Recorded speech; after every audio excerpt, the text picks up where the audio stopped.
welcome to another episode of the Offstage Podcast. Yo, yo. Today's a special one. It's the season finale of the show. We have a lot of stuff in our lives coming up that's going to get really, really busy. Vanessa is going to the UK and Europe and is touring like crazy. Life is going to be really busy. I'm all caught up with Stranded Fest. That's going to be a lot of work as well. So we decided, okay, let's do a season finale. Go on a kind of Q&A episode which we've been wanting to do for a while, and then kind of take a break for a bit, and then come back stronger, better than ever, and do more offstage. What do you think? I think that sounds great. I also think people should go get their Stranded Fest tickets at strandedfest.com. Yes, who's playing this year? Seaway and Dare Not. Who else? And many other great bands, local bands doing cover sets. So we have Seaway covering Weezer, Dare Not's covering The Offspring, The Look Back Now covering The Killers. We have it's gonna be a lot of fun. We have Dead Winter covering Fall Out Boy. We have Little Boxer covering The White Stripes, and we have Satanic Mills covering Red Hot Chili Peppers.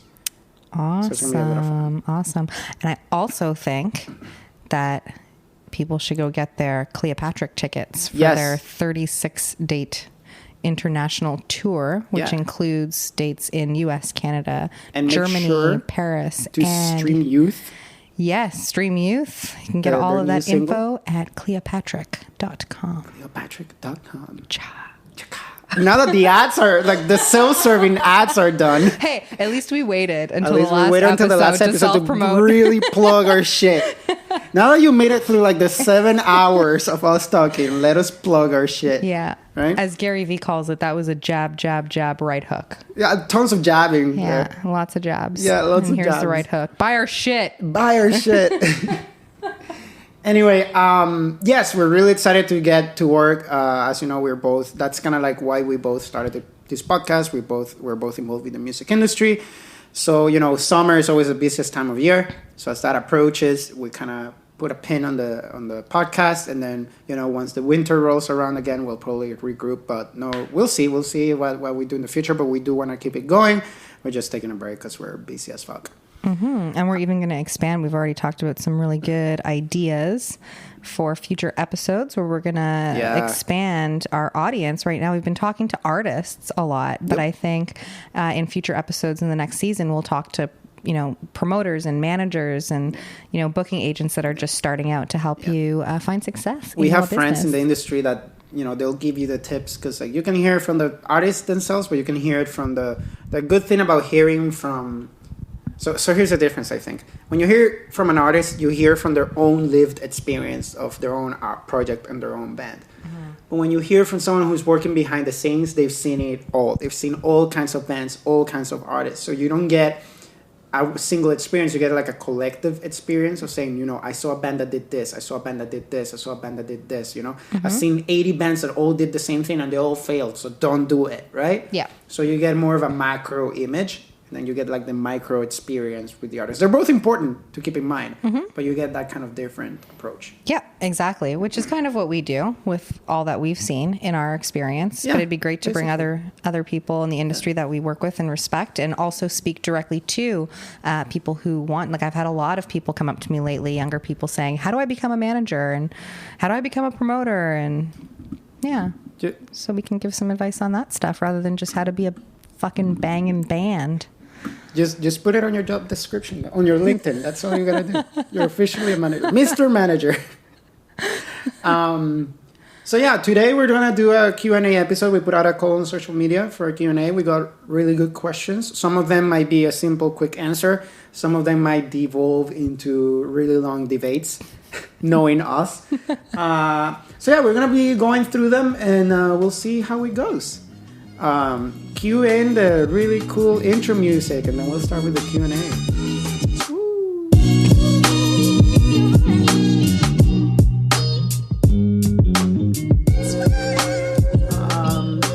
I want to start with a really good one that'll set us up in a nice way. The guys from Rebel Music, that's with 2 L's, ask, EP or full length? All right. Thoughts? Very simple answer to that, in my opinion. How many good songs do you have? Right? All right. Want to expand on that? What do you mean by that? Well, there's no point in endeavoring to write a full length if you only have 5 rockin' songs. Don't write music just for the hell of filling out an album. Right. And if you only have 2 amazing songs, release 2 singles while you write new music and then put it all out as an EP together. The only time I think it makes a lot of sense, especially for newer independent artists, to go the full length route is when there's a cohesion, almost like not even like a concept album, but when there's a real purpose to why there are this many songs and they fit together as a collection and sound better as part of that collection than they would individually. I agree with you in the sense that, but I say it a little bit different. It even goes beyond quality of like music too, in the sense that, let's say that you just wrote the best fucking album of all time. You just wrote the Blue Album Part 2. Basically, you're like the best fucking writer of our generation. We're waiting rivers. And you're right.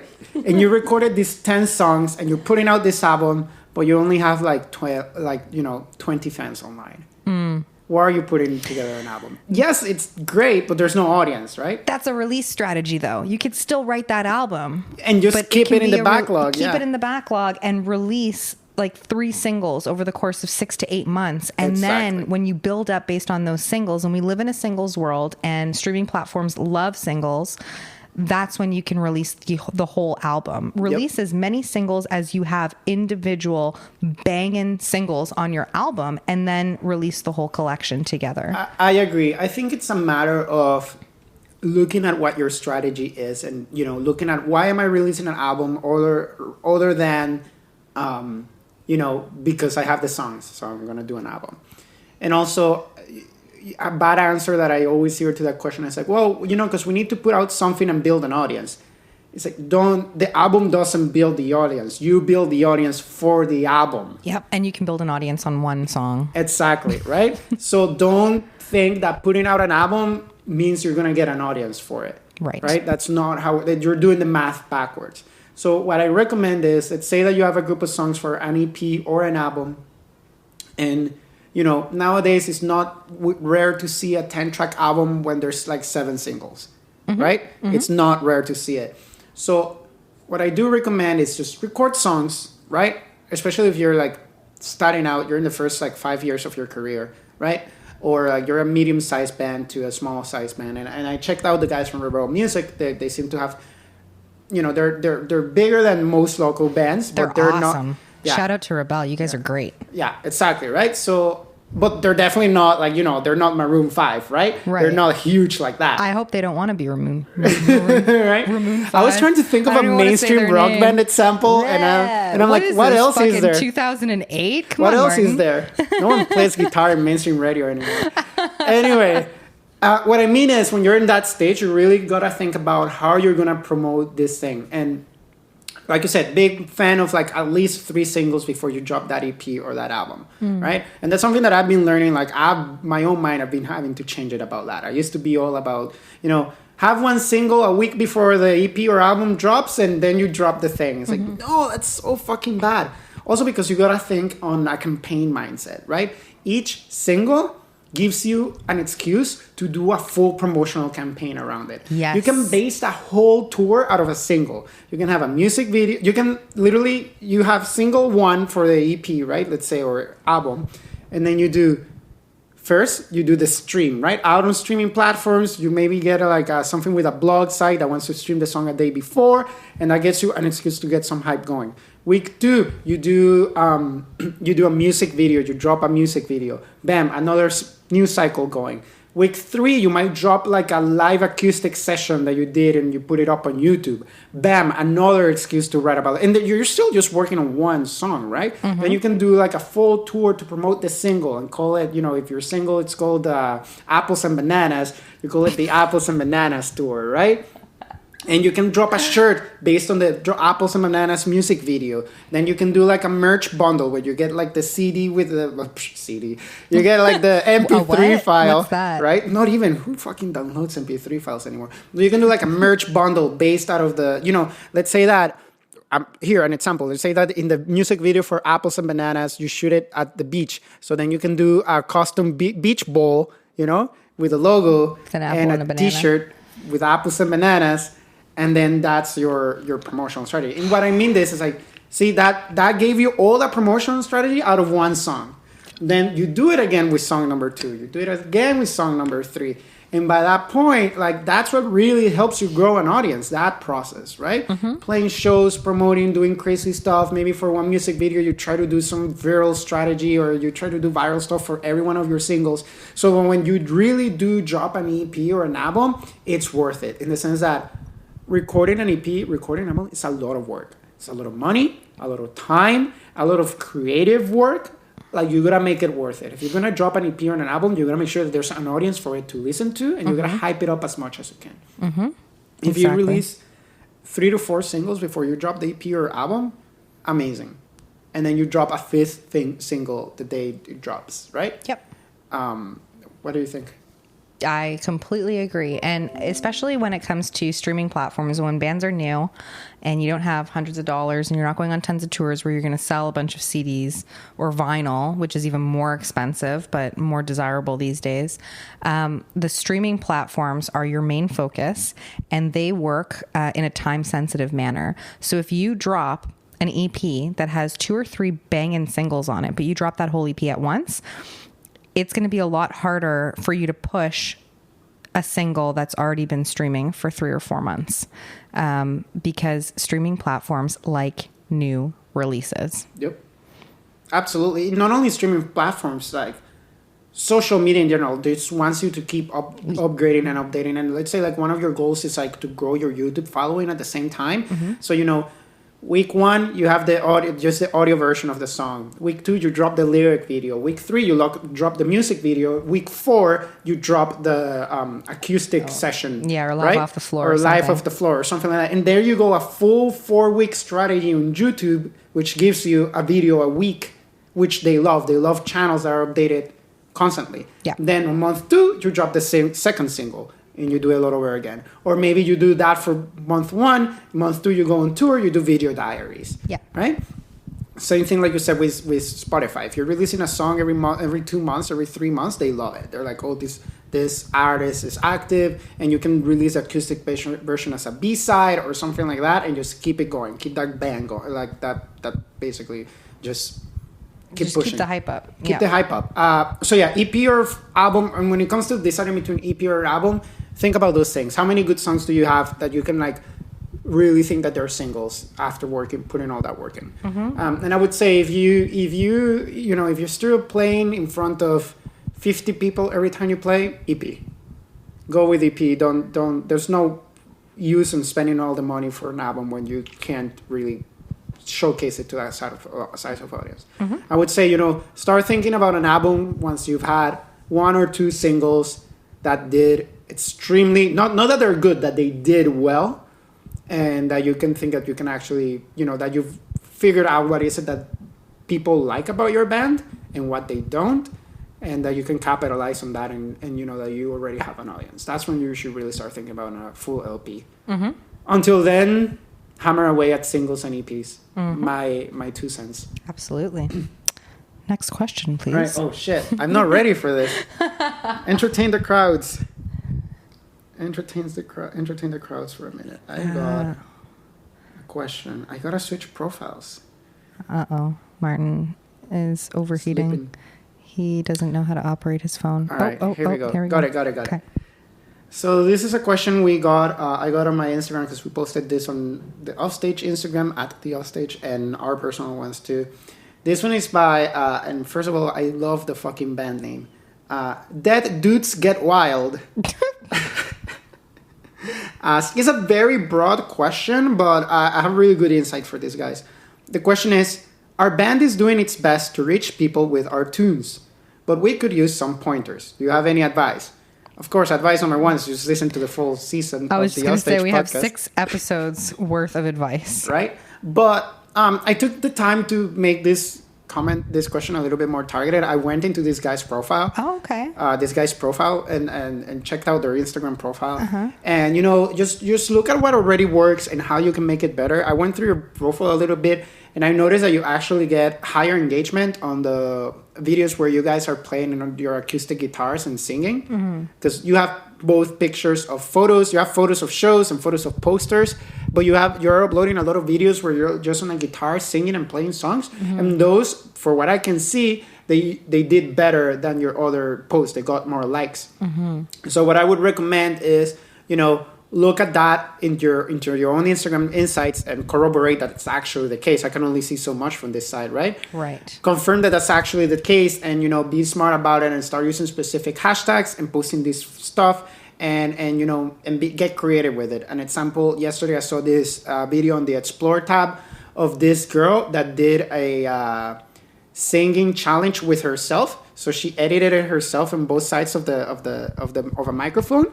So it was like, I'm gonna do a line, and you do a line of another song, and I do a line of another song, and it was just the same girl singing back and forth. But she was singing like top 40 hits that are all in the same in the same key progression, right? Nice. The same key and the same chord progression. So like, think about, and that video had 7 million views on Instagram. So like, oh shit! If you already know that video is working for you, you enjoy doing video, get creative and start working more about it. Get more creative with video. Listen to our episode on video. The first 3 episodes that we did were great too. Yep. Our episode 0, where we just talk about how being a band isn't just about releasing music. It's about connecting with people through your own personality. The second one goes a little bit more into detail to how to use social media specifically to connect with fans. And then the third one is all about mostly like Spotify strategy and whatnot, which is the largest and most popular streaming platform. So highly recommend listening to those very carefully. And if you have deeper, more detailed questions, you can always reach out. We're here to help. Yeah. One thing that I guess this goes back also to one thing, I think it was either episode 1 or the pilot, where we said, like, first of all, take inventory of like your band and yourself. Yes. What's already working? What do you already have? And how you can work to make it better. Yeah. Understand that, yes, you want to reach people with your music, but sometimes you have to reach people first and to give them an incentive to want to listen to your music. Yeah. Why should they care? Yeah. Give them a reason to care. Yeah. They care because I'm the guy that uploads interesting videos on Instagram every week. Yeah. The simple question is like, why do my friends and family give a shit about what I'm doing? Yeah. Because they like me. That's why. Yeah. So how do you get other people to like you? Exactly. You get more people to like you, and then all of a sudden they're just going to suddenly care about your stuff. Exactly. Really, really good answer. So I'm going to pass it to you for now. You also got some questions that we can get into. Oh, okay. I have a good one. And the timing is perfect. This question came on my Facebook. Now it's my turn to take forever. Yeah, right. Load that up. While I lose my voice. We should have printed these out or something. Shit, we should have written them down. We're so unprepared, guys. In case you haven't noticed, or in case you thought differently, we don't actually prepare for this any is our of our first episodes. You know what? This is our first Q&A, so they're gonna have to deal with it. Yeah, we literally just show up at Studio 412, and I'm just like, hey, Martin, what are we talking about today? And he's like, we're gonna talk about Spotify today. And I'm like, okay, cool. We test the mics and we just start talking. And that's it, off the cuff. So now you know. Okay, so Brett asked on my Facebook, what's the best way to contact Allison Hagendorf / get Spotify curators to push your music? Ooh, perfect timing because we were just talking about this. Yeah, something was announced yesterday and it's huge. Yeah. What was announced? Spotify has now introduced a system specifically for submitting your unreleased tracks to their editorial team. Cue the fucking fireworks, right? Because we have been waiting for this forever. And get this, it's free.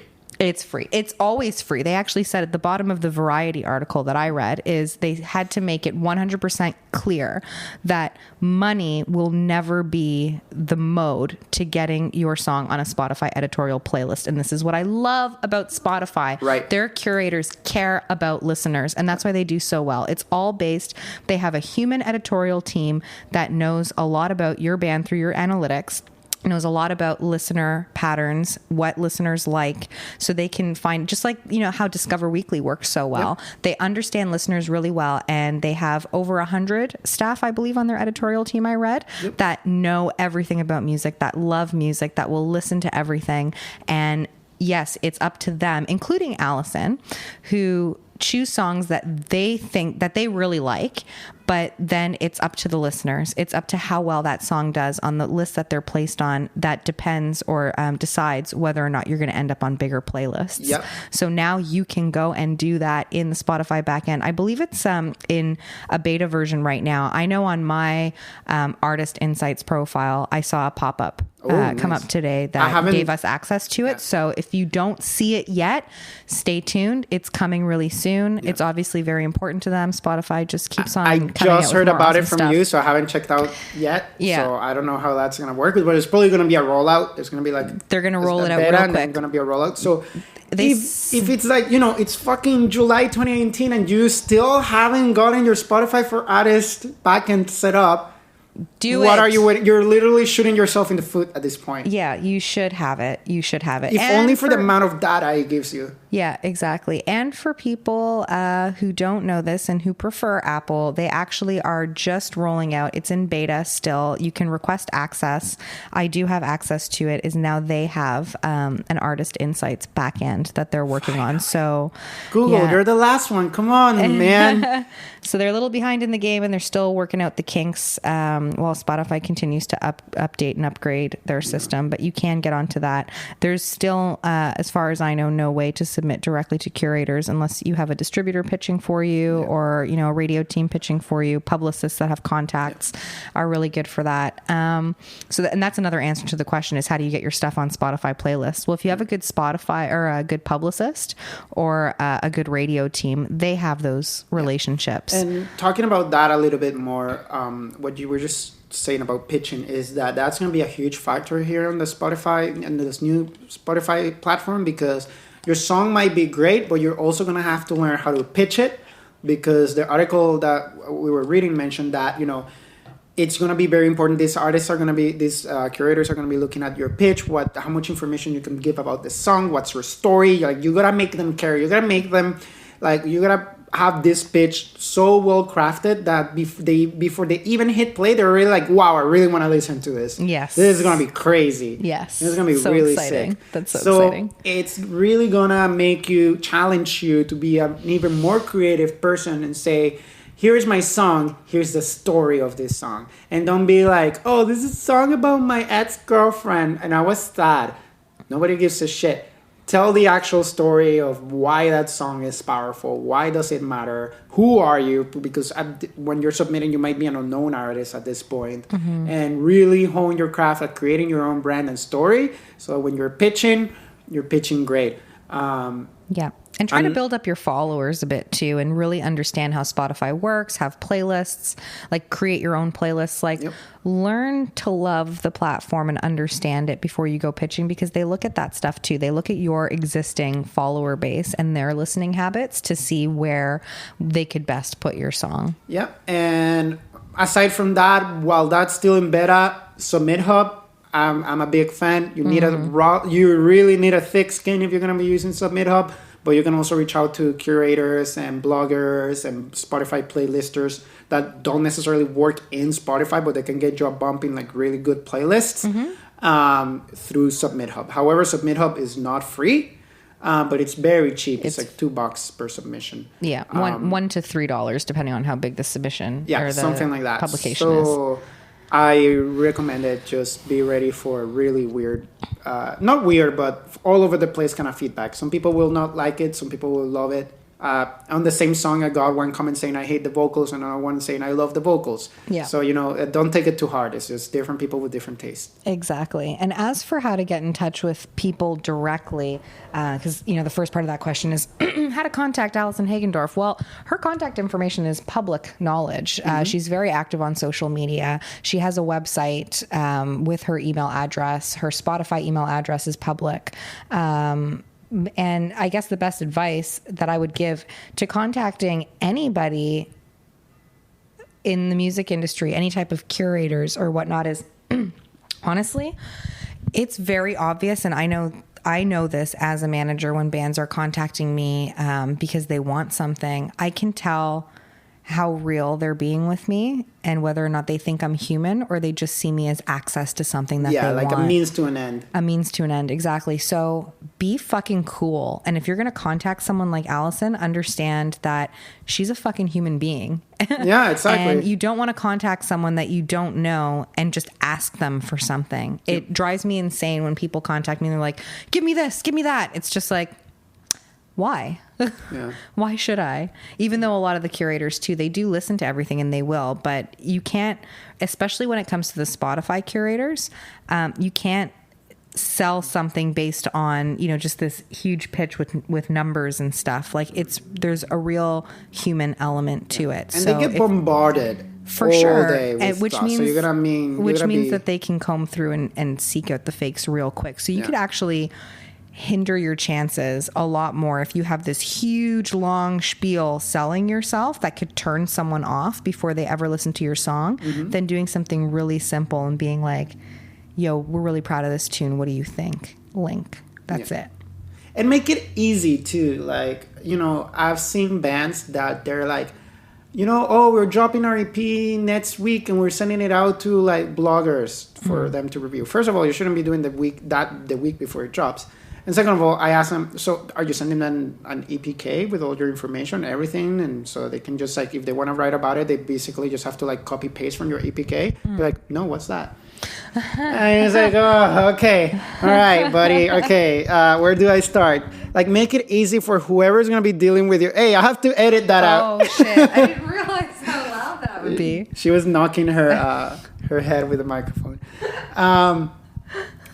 It's make it easy for the people who are going to be reviewing or listening to your music or whatever. Make it easy for them to get it. Like, don't send a Bandcamp link where they have to give their email and get the free download or like pay $1 to listen to the song. Like, send them a stream that you can just like one tap and they're listening, right? Or if you're sending them like a press release, make it so like it's written, literally just do like copy paste it into a blog. Or if you're sending a review for something for a review, send them a document with your an EPK that tells you about your band, your story, the details. Is this your first single? Is it your second single? Is it your third single? Who are you? Where are you from? What's your story? Right? Are you you know how many guitar players in the band? 1 guitar, 2 guitars? Where's a picture that I'm gonna use for the article? Do you send me a high resolution picture of the band or not? Like all that stuff. Cover all the bases when you're reaching out to people, right? In the industry, so that they don't have to follow up with you. Sorry. Yes. Have to write you back saying like, oh, I need this. At the same time, don't make your email a fucking mile long. Oh, of course. Keep it simple, but keep it detailed. Yeah. For example, a great example that I can give you, and it's worked wonders for me. And I've heard back from like some people that I've worked with that it's like, oh, it worked great. That's your EPK is great and it worked perfectly. You know what? It's like, if you need more details, here's a Dropbox folder link that has our EPK, MP3 files, high-res photos, additional content, lyrics, anything that you would ever want. It's in this very convenient Dropbox link or Google Drive. And that's it. If they don't want to see it, they don't have to see it. If they want it, click. It's everything organized and named in pretty, very nice folders there. And all they have to do is just look for it, click it, copy, paste. Yep. Right? So I would recommend have that link handy all the time. Yep. Always. Next question, please. Do you have another one or you want me to do another one? I can do one other one. 2 other ones, actually. I have one other one. Oh, do it. Do it. Okay.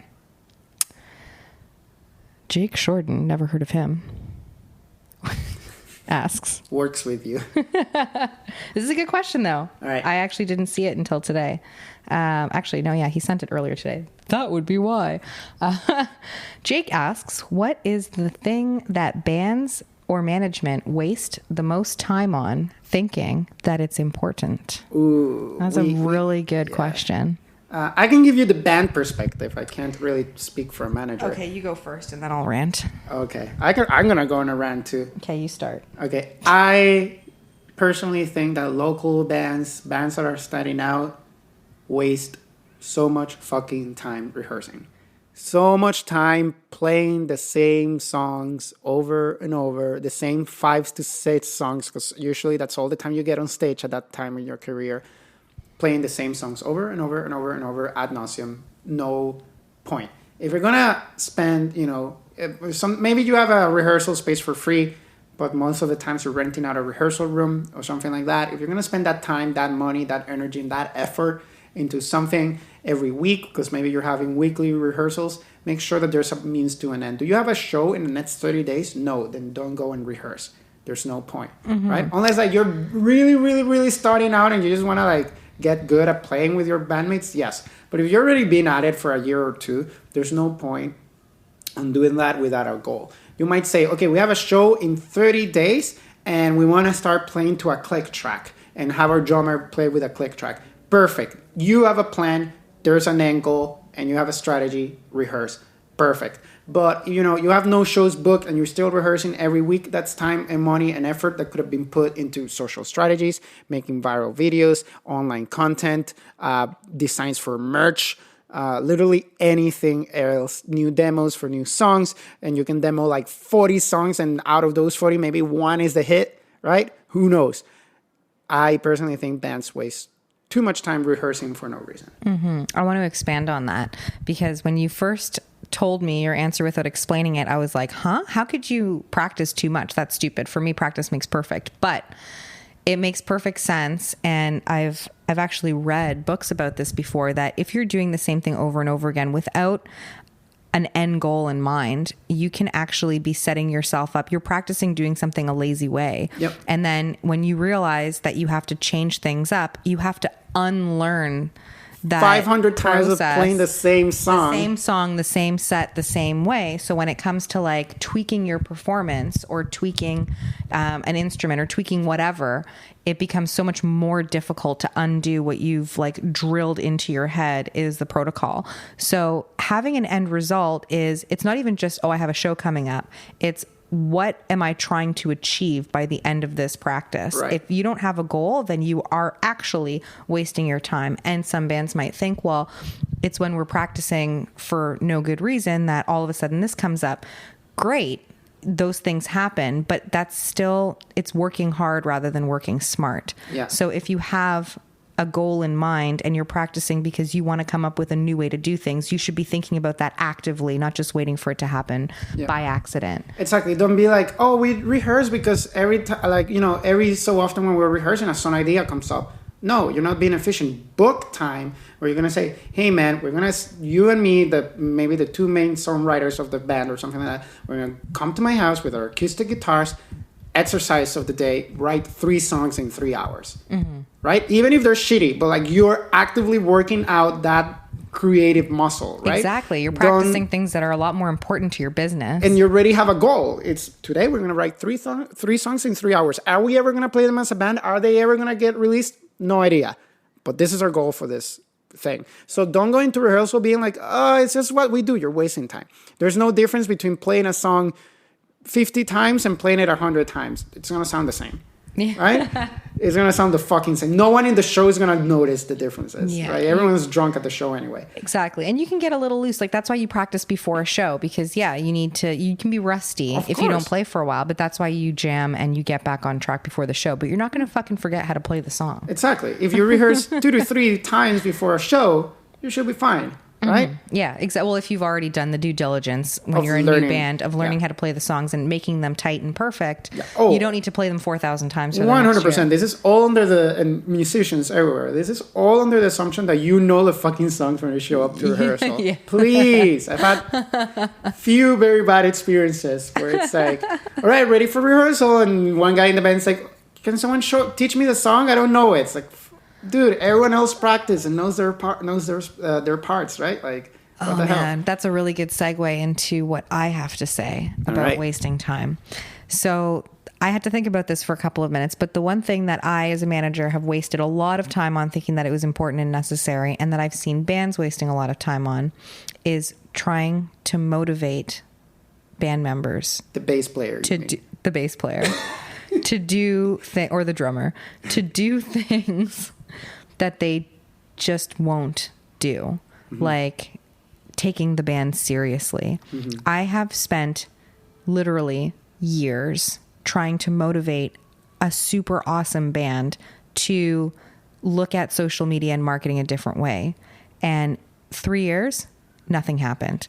I wasted another 3 years trying to motivate another band that was extremely talented to be organized and efficient and to take the business seriously. I've done the pep talks. I've done the drill sergeant. I've done the I'll do the work for you. I've done the I'll spend my money on it to invest and show you how much I believe in this. I've done everything. Yeah. It doesn't fucking work. So my answer to that is you have to take inventory and you have to look at the relationship. This is also like from a manager's perspective of me working with bands.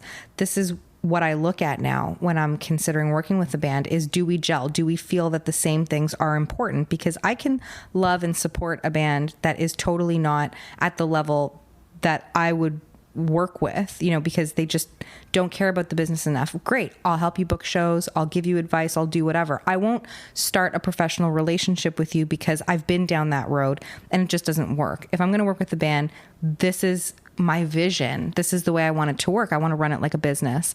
So even as band members themselves, if you have a vision for your band and one of your members is an excellent player but just doesn't jive with that vision, do not waste your time and energy trying to get them to buy into your vision, because I guarantee you it's just never going to happen. Absolutely. It's like, you could have a guy that plays better than Slash and he just fucking shreds on the guitar. But he's in like, no, I don't wanna be a touring band. But your whole goal of the band is to be a touring band.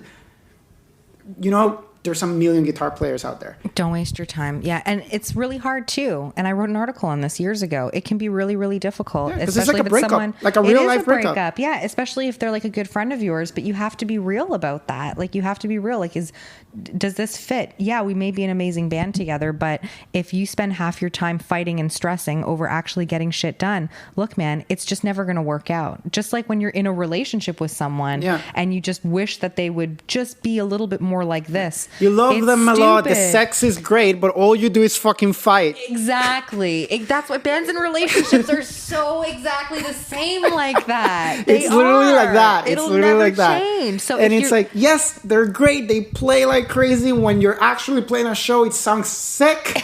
But every other time, you're just arguing about like the pettiest shit. Exactly. It's just not worth the stress. And I've had bands who are doing really, really, really well now. Like I did an interview with Stefan from Pup a couple years ago, and he actually said a very similar thing. Like, you have to work with people who are totally in line with you, and things will still be difficult. It's not always going to be a beautiful relationship. They've written songs about it. Mm-hmm. Yeah, exactly. So it's like you really need to be on the same page. And if you look at it and you think that you're fighting a good fight and it's going to work out if you just fight a little bit harder, believe me, I've been there. I feel you.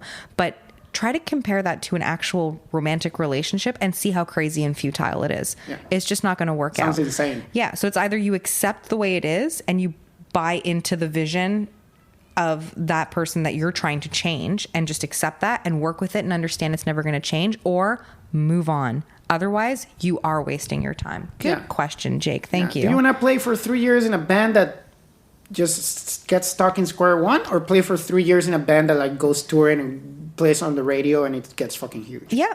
Hey man, if you want to stay in a band, this is what I'm saying. It's like, I'm not saying that every band that I refuse to work with is just like, oh, you're not good enough. It's not about that. It's they just don't mesh heads. If your band just wants to play local shows and doesn't want to build up and do crazy cool things and, break boundaries and, just constantly try to push the envelope and do something different from a marketing perspective, cool, man. I'll support you, but it's not going to work out. And even on the other side of the spectrum, it's like maybe you want to have like a band that lives online. Like all you do is stuff online. Yeah. But if all the other members wants to be on the road all the time, wants to play be on the road 6 months a year, it's not going to work. It's not going to work, right? Yeah. So, yeah, that's a great approach. So you said wasting time in fighting, in trying to make the relationship work, rather than realizing that it's time to just cut loose and leave. Exactly. Yeah. Really, really good question. Mm-hmm. Yeah. Anything else you think managers specifically waste time on? Oh, well, you said motivating people. And actually, you know what? I wanted to add something to that. I mean, you've probably tried this before, so you can give me some insight on what you think. Mm-hmm. But in my experience, I've played in a lot of musical projects with a lot of different people. And I usually, my personality type, I just end up kind of playing the role of a leader, usually. But like, one thing that I've noticed is sometimes you just gotta ask for someone that's not like completely committed to something. It's like, you know, what can the band or what can we do to make you more committed to the band? 90% of the time, the answer will be creative control. You know, musicians will love more creative control. But sometimes the answer, that's what you hear at first, but you got to dig a little bit deeper into that and say, like, you know, what if we, you know, and you got to kind of offer stuff. Like, you know, they're the drummers, like, why if we make you the official merch guy? You design all of our T-shirts, all of our merch, and you're going to be like the merch person. Of course, we're going to push you to do better every time, but you're going to be responsible of like designing cool shirt designs, selling them out at shows, creating our web store. And that's maybe something that motivates him to be like, oh yeah, I'm more than just a drummer. I'm actually the guy that's making the band money, right? Yeah, there's a big difference between motivating someone or, you know, being responsible for motivating someone, because I personally don't think that that's really possible. Right. Motivation has to come from yourself, and a difference between motivating and encouraging and guiding. So as a manager, yeah, I've definitely played the role of trying to understand, like, I don't look at someone who doesn't contribute to a band and be like, well, you just don't give a shit. Right. Sometimes that's the case, but my first approach usually is, well, what are you good at? What do you enjoy doing? Is there something that you can take on? And sometimes it works and they're just like, oh, actually, I really love this and I really want to get involved in that. And they take it on and they're great at it. And other times they take on a project and then they just don't do it, which is when you start looking at it like, I have to motivate this person. And that's when things start to fall apart. Always. So yeah, there's a difference. If you can encourage someone, you can guide someone, you can guide your bandmates, you can have those conversations to find out how you can easily integrate someone more and give them something to be excited about and make them feel like they have a bigger commitment. But once you've hit a dead end going down that road and you've tried to give them several jobs and they just don't care. Yeah. That's when it gets into the motivation territory that it's never going to work. It's never going to work. It's nasty and then it just drags out. It just gets really it's a stressful business to begin with, man. This is an emotional industry to be in. Yeah. Having to, you know, either fight stress, you know, like how much back talk and gossip and stuff that goes on amongst band members. You know what? You know, sucks. I have a story. Have I told you the story? I think I have. Story?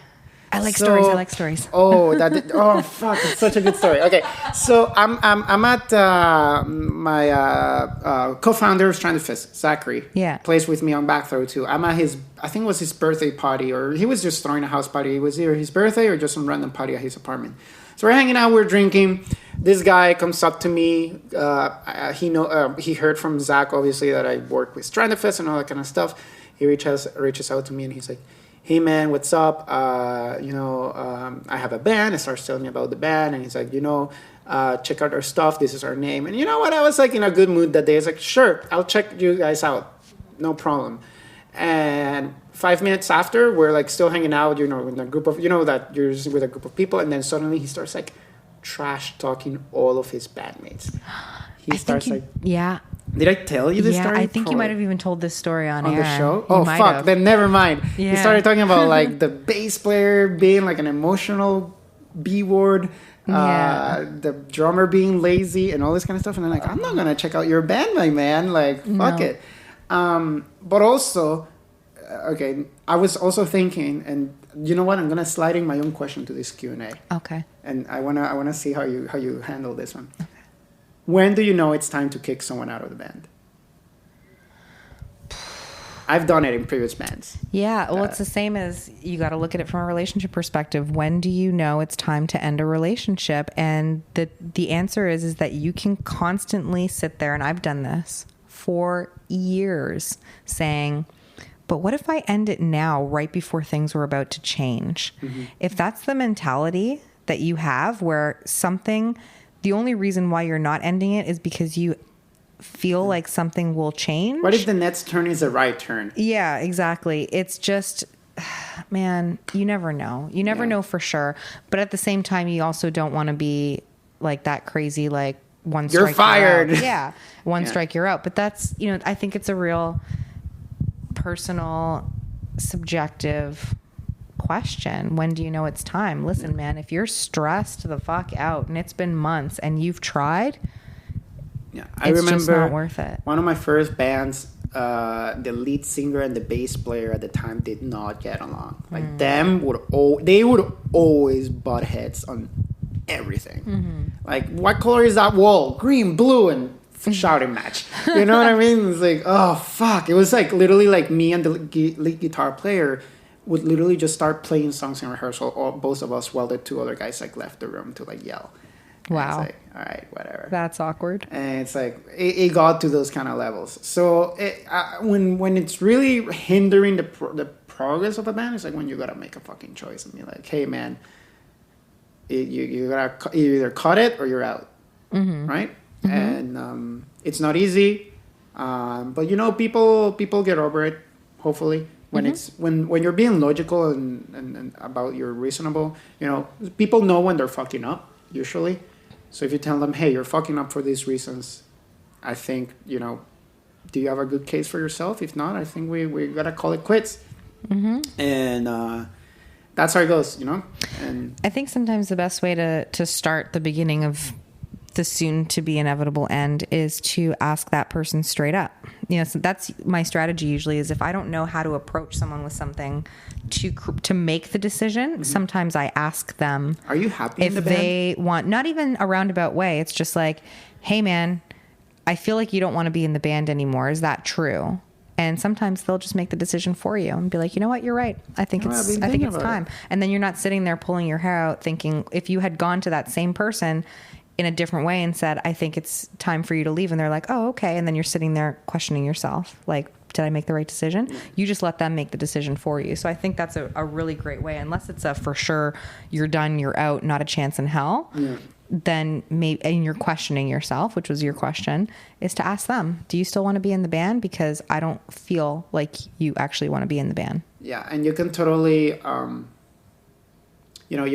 I guess from not from in-band perspective, but from a manager perspective, you can easily tell which members give a shit and which ones don't. Yeah, that's actually, you just reminded me. That's how I ended a relationship with a band. Shit. I spent days where I felt like it was time to part ways, and there were very close relationships in there, and I was really, really nervous about whether or not I was making the right decision to go, because I loved them and I really wanted it to work.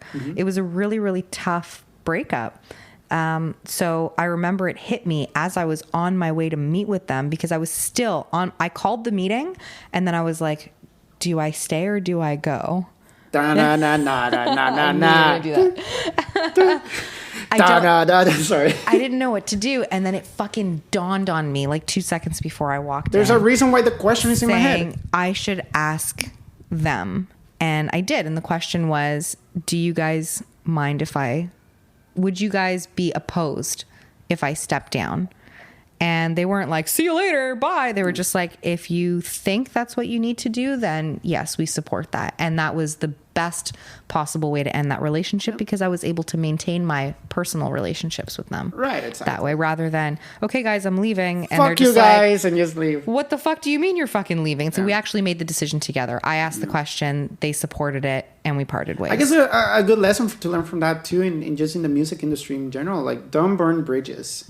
No. Right? Unless, there's cases where you gotta fucking burn that bridge. Unless they deserve to drown on an island. Exactly. There are cases when you want to make sure that bridge is never ever seen again. Yeah. But most of the time, if the situation is not personal, it's just creative differences or just different outlooks, don't burn that bridge. You never know. Yeah. Right?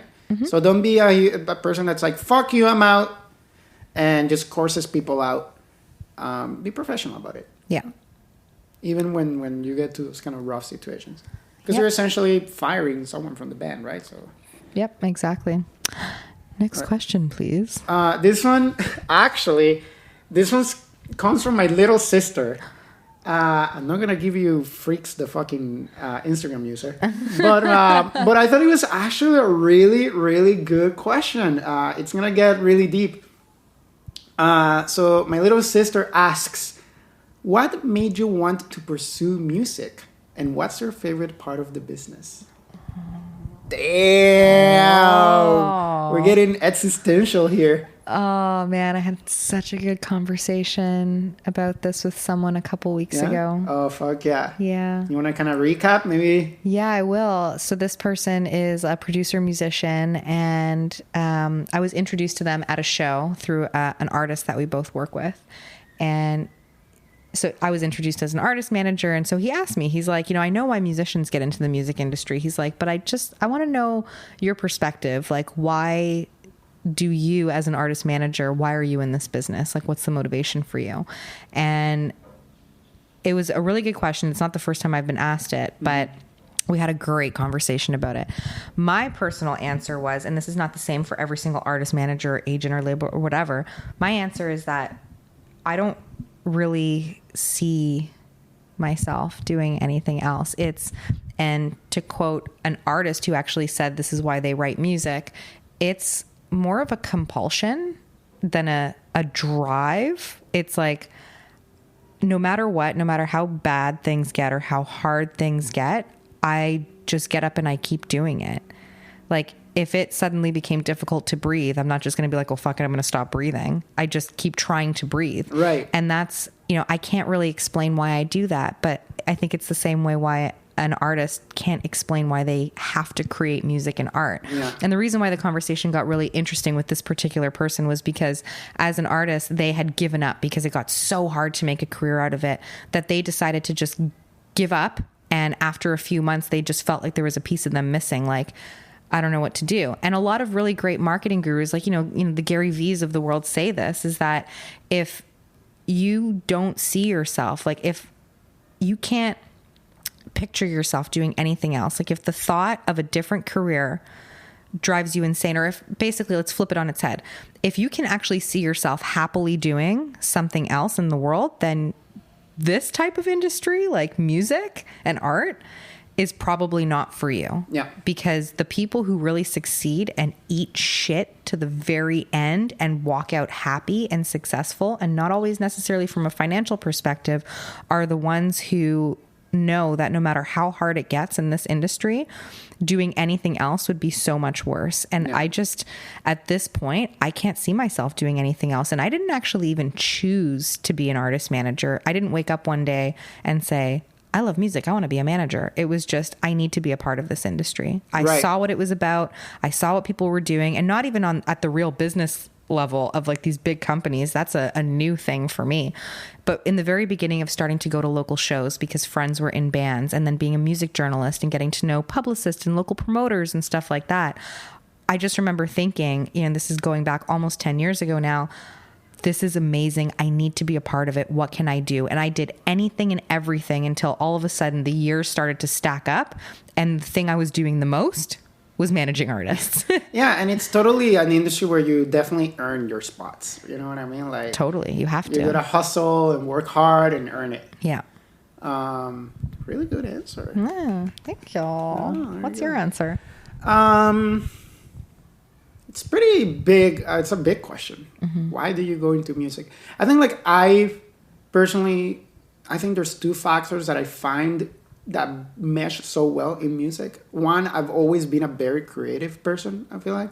I'm an ideas person. Mm-hmm. You know me, like, we talk all the time, and we mostly just talk about ideas that we have, right? Mm-hmm. Like, I'm an ideas guy. I just come up with ideas all the time. My brain is, like, always racing. Yeah. Like the other day I was telling my girlfriend, because I was like outside handing out flyers for Stranded Fest, I was like, oh, my brain is dead. And she's like, why? Because I just spent like 3 hours thinking about nothing. I need to think about stuff, you know what I mean? And then like in bed I was just not shutting up talking about stuff. It's like, sorry, it's just like the 3 hours coming out of my, like, poor Agnes. Yeah. And yeah, it's just so I'm a very creative person, very ideas kind of person. And I'm also, I love to entertain. I like entertaining. I like cracking jokes. I like being engaging. I like coming up with even like good conversations. So, I'm in bands. I play music. I put on events. I do live streaming on Twitch. I do YouTube videos. Like anything that I can do to just entertain. Like I love that feeling of like, putting on a good show and the people in the crowd are loving it and the people on stage are loving it. It's just a good vibe. There's nothing better than a good show where everyone is having a good time. When it comes to music, like, like I've been in both sides of the spectrum. I've been, in crowds where like the whole crowd is into it. Everyone's singing, everyone's dancing. Like it just feels like you're alive. It's the best and feeling the in the same world. sense on stage, like you're playing, you're singing, and it feels like crazy. During the first ever Strandfest, I got like a feeling that I literally was like, you know what I mean? It was crazy. It was like, I feel alive. And that's what drives you, right? Like you put on all this work and all this planning and all this stuff for these events and these shows and these songs and this music just so that you can see that like final result of like, fuck, everyone's just having such a good time right now. Yeah. And that's like, yes, like you want to, in that sense, I want to entertain the people. I do it for the people, right? Like I want them to be entertained and happy and be like, yes, we love this. And the guys perform and the people performing love it. And the people in the crowd love it. And like the bar staffs love it because the bar's busy. And the owners love it because they sold out the venue. Everyone's happy, right? And it's like, yes. Yeah. Like that was fucking sick. Oh man, I can totally relate to that feeling. I think my favorite part about working with Cleo so far has been the secret events that we've done and the little surprises that we've planned both for their fans and the things that me and the team have done to surprise them as a band. That's been the best part. It's like that human connection, that ability to plan something out. The Highly Suspect thing, I bet it was a surprise. Oh my God. Yeah. Telling them that they were going to open for Highly Suspect was actually, and I'm not exaggerating, that was probably the happiest moment of my entire career, delivering that news to them. Yeah, it was just like getting to do stuff like that and getting to do the stuff that we did, like that house party, that secret house party where we just told a bunch of their fans to show up at a fucking parking lot. No idea why. They just knew they were being picked up at this time and dropped off at this time. And then we picked them up in a school bus and brought them to Luke's house for a house party. And we ended up filming it. As the videos are crazy. As the music video for their song. But all that stuff was completely unstaged, Look, completely you better unscripted. have cleaned the house, okay, after that. We did. Okay. We did good. clean the house. Yeah, Good. we totally did. We actually, Luke's dad commented on the video on Facebook saying that he was so proud because he came home and the house was spotless. Oh my God, Yeah. that's hilarious. After seeing all the crowd surfing and stuff. There's no way I would have allowed. It's just because I'm thinking about mom, right? Like I'm that like, whole house party, his I was just like, mother. nobody. I was just like, oh my God, I hope nothing breaks. I hope nobody stains the walls. I hope like nobody fucking dies or breaks a foot or. Oh my like, God, that's a lawsuit waiting to happen. Exactly. I just wanted to make sure everyone was safe. No one got hurt. The house didn't get hurt. Yeah, I'm in mom safety mode. first. I think that's something we haven't stressed enough. Yeah. While you're working on band stuff, music videos, pyrotechnics, back on everything, safety first. Yeah, safety first for sure. You can get those Instagram likes later. You can't get back your fingers. Yeah, exactly. But yeah, it's that's one of the greatest things about this industry is that the whole point, and this is where I laugh at a lot of the people who take their shit so fucking seriously, especially in the higher ranks of the industry. It's like, dude, can we just stop for a minute and remember that this is rock and fucking roll? Right? Like the whole purpose, our product is to entertain people with fucking guitars. Like, we're literally just making noise. We're making noise so that people can like forget about their worries for a minute and just dance and have a good time. Like there's no therapy for me. That reminds the stress me of, relief of screaming and jumping around and dancing at a show. Like that reminds that's me what it is. 1 or 2 years ago, I went to see Weezer, and the opener was Panic at the Disco. And we saw they were playing at what's now the Budweiser stage. Yeah, I was there. The Nelson Amphitheater. I was there. And the motherfucker from Panic at the Disco starts complaining about the size of the stage. This is one of the biggest stages in the city. 3rd or 4th biggest, probably. I'm so glad I missed their set. And the guy was like, oh, this stage, because he tried to do a backflip or something. He's like, this stage is too tiny. It's too small. And starts making fun of the stage. And like, are you going to have fun or to complain about the 3rd, 4th biggest stage in this city? Panic at the Disco. Ugh. Fuck those guys. That was a great show. Yeah, no wonder why everyone quit the band. Nah. Yeah. I mean Weezer. That was a great show. Weezer's great. Yeah, no, the Weezer set was great. fucking amazing. Yeah, I'm exactly. Just shitting on they were also really good last week. Brandon or whatever. Yeah. All right. Great band. Last question. This actually comes from someone that I know very closely too. My girlfriend Agnes. And she asked, this is a really good question actually. And I think we can build on it real well. why do you think K-pop groups are becoming more popular in North America? And what can we learn from that? I think it's great. I think we're seeing a North American market that is becoming more and more diverse. And that is nothing but a good thing, because it means that you can be even more creative and it'll be more accepted in the mainstream. In the sense that, you know, most of the people in North America who listen to K-pop, they don't even understand the lyrics. They don't speak Korean. And I think it's a great way, especially in Canada, where most likely you have some kind of foreign background, to really take that into your advantage. We see it right now in North America. It started with the rise of like reggaeton and Latin artists like Shakira and stuff, making it up the ranks in the Billboard charts. Despacito is arguably the biggest song in the last 10 years. And that's a song that half, like 90% of people who listen to it don't know what it even is about. And now we're seeing it with K-pop. We saw it with Gangnam Style. Take advantage of that. Absolutely. It's a multicultural revolution that's happening in music right now. Music is truly going global now. Before, the internet, whatever, but it really never went global. It is now that it's just starting to happen, right? That your favorite band might be a bunch of Korean kids, or your favorite band while you live in North America might be like a bunch of like Russians or people in Africa or whatever, right? Like it's really going global now thanks to platforms like YouTube and Spotify. And I think you should really play that up. When I did my Kismet talk, I remember one of the guys that was there, he was asking me, we're trying to like become more appealing and grow our brand, and what can we do? And this band is two guys who are both from India descent, right? And I one of them, so they were telling me about it, because I asked them, okay, first tell me about you. It's like, well, we're both from India, and so we make this, we play alternative rock kind of stuff, but sort of acousticy, and we usually play around Brampton and that kind of stuff. And I'm like, oh, so who's showing up to your shows? It's like, oh, my friends and all kind of stuff. And I asked him, are they also like from your same background? He's like, yeah, most of them are. It's like, so, do you speak Hindi? It's like, no, well, I mean, I can sound it out, but I don't really speak it. But my other bandmate does, like he's fully bilingual. And it's like, well, have him write lyrics in Hindi that you can sing, and then like maybe the chorus of one of your songs it's in that language, and then you start appealing to your own market that already speaks the language, and that could be a crossover hit, right? Because like maybe people in your market are not really interested in alternative rock, right? But if you're singing it in their language, they'll be like, oh, that's interesting, and that becomes a selling point. Like there's the market is becoming so international right now, that if you know a second language, or you can bring in your culture into your music, 100%. I think that's what we can learn from the K-pop phenomenon. Totally makes sense. What do you think? Yeah. I think the only real thing that I have, not even to add, but just to kind of reinforce or emphasize, is that, for the longest time, all like the major commercial music was being exported from basically the US and UK, Europe.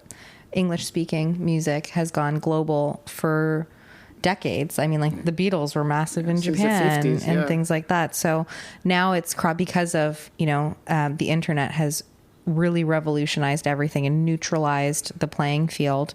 It's possible. Now the opposite's starting to happen. Yeah. And like you said, Latin music, and especially Latin music, has become a huge probably part the second biggest of our culture. Market. Absolutely. And it's for good reason too. But yeah, it's coming over here, especially like in Canada. It's huge. We have a massive multicultural population. So of course, something that I don't do enough. I should be writing punk songs in Spanish. Yeah, you should right? be. You should be. Actually, it gets shit ton. Like I get South so American many plays from Mexico on Spotify. Yeah. That's the market is huge. Literally, like if you have a song if you know Spanish, write songs in Spanish, because you know what? You can market like over 50 countries with a song and not in even Spanish. The countries. Like maybe that's a good thing to add on to like K-pop being huge here, is that the communities exist here too. There's like K-pop fans here. Yeah. And they're like, K-pop artists are coming in here and selling out huge venues. Yeah. Like the fans are out there. Exactly. Just know how to market yourself. That's just the thing. But then, the thing to add to that is we're no longer, don't pigeonhole yourself to competing within your genre and within your language. You are actually competing with the global music industry. Yeah. So I would say even like, I'm assuming 90% of the people who listen to this podcast don't even know what K-pop is, right? Mm-hmm. K-pop is pop music from Korea, obviously. Most of it is in Korean. It's taking over the world. I would recommend you, if it's taking over the world, they're doing something right. I follow a few groups, and it's crazy what they're doing.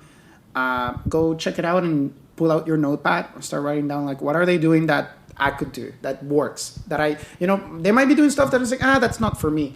But they might be doing stuff like, shit, I should be doing that. Yeah, look at it for inspiration rather than just looking at bands in your genre, in your country. Look at them for inspiration. Yeah, and you could do this even if you're a metal band. You're not going to be writing pop songs. Totally. But you could still be... arguably one of the biggest metal bands of the last 2 years is Baby Metal. It's like a bunch of Japanese girls. You know what I mean? Like, the envelope has not been pushed far enough, you know what I mean? And that shows Baby Metal is also an incredible example of not only multiculturalism taking over the world, but also like how genres are still like in their infancy. Totally. You know what I mean? Like who could have thought that could have been a thing? And they ended up like literally being like the best-selling metal act of the last 2 years or something like that. Yep. It's nuts. And it's a band, a thrash metal band with 3 cute Japanese girls singing. It's nuts. It's crazy. It's crazy. It's crazy, but people love it. So I guess that's where we can learn from that. Yeah. I think that's really it for me for questions. Good. Let me double check here that nobody else posted anything else. Well, we're at about an hour, so that works perfectly. Yeah, about an hour of questions. I'm glad it worked out so well. Perfect. I'm just checking Instagram and checking Facebook, and that's about it. People did post their you know what? I'm going to throw them a bone. People posted their, like, meme questions. So I'm going to do a little rapid fire of meme questions. Okay. Just because, I'm going to throw them a bone. My friend Andrea asked, can I get multiple hell yes? No. Hell yeah. What else did I get here? Can jet fuel melt steel beams? No, but it can melt steel memes. Why can't the butt stage be open during Vans Warped Tour? No. I don't know why. And the other one it's not it's not radio friendly. The answer is also no. The answer is also no. See, I gave you all. I threw you a bone. I threw you a bone. Don't say I'm not nice. Thank you, everyone, for listening to the first season. No, oh my God. It's hitting me now. I promised myself I wasn't going to cry.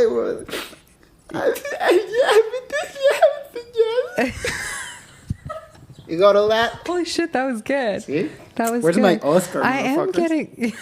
Okay, now. Okay, all right. Easy there, rock star. I'm getting a little emotional. Right? It was a lot of fun. That came and went so fast. We started in the winter. Yeah.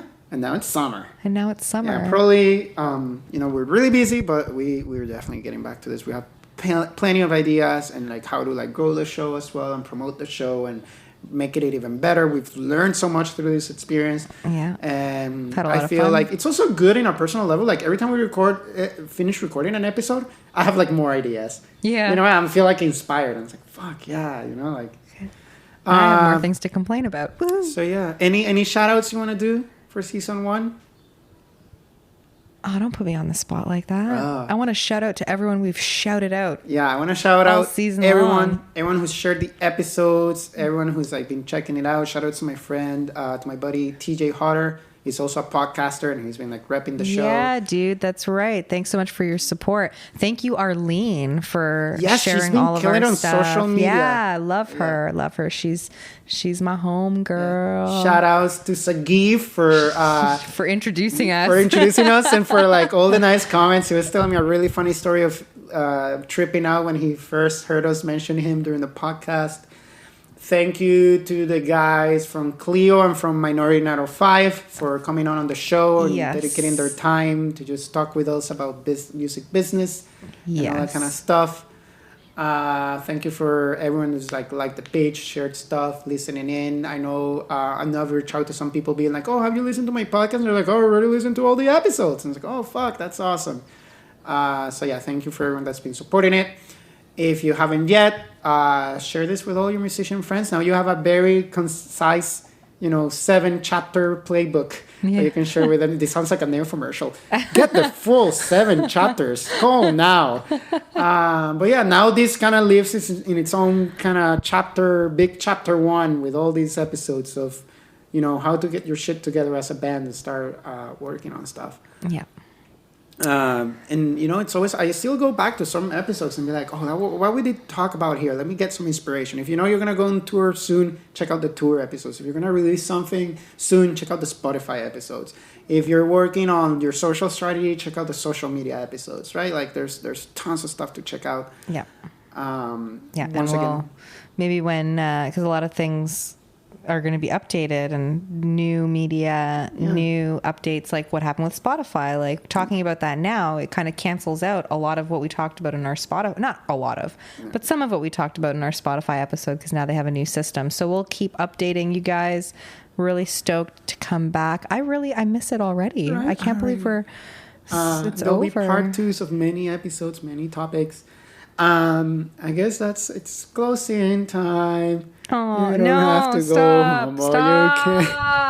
Stop. Okay, guys. Get your Stranded Fest tickets. Get your tickets for Clio tour. Yeah, tour. Hell yeah. Tour. See you later. Have a nice summer. Have fun.